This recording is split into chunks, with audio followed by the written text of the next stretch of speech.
અનિલભાઈ, તમારી પાસે આટલા બધા પ્રોફિટેબલ બિઝનેસના ઓપ્શન્સ હતા, એની સામે ઓર્ગેનિક બિઝનેસ અઘરો નથી લાગતો? અઘરો તો છે જ.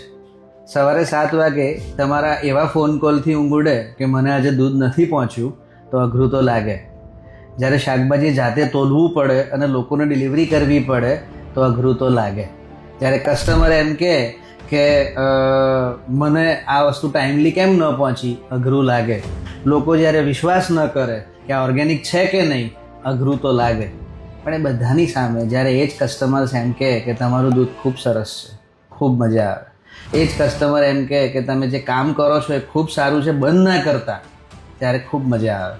એ જ કસ્ટમર જ્યારે આપણને બીજા 10 કસ્ટમરને જોડીને લાવે કે આ જોરદાર છે, આમની વસ્તુ સરસ છે, ત્યારે ખૂબ સેટિસ્ફેક્શન મળે. એટલે યસ, અઘરું છે, પણ ઓર્ગેનિક ફૂડ છે, ઓર્ગેનિક કામ છે અને ઓર્ગેનિક લોકો સાથે જોડાવાનું છે. It gives amazing satisfaction. So it is nice, no problem at all.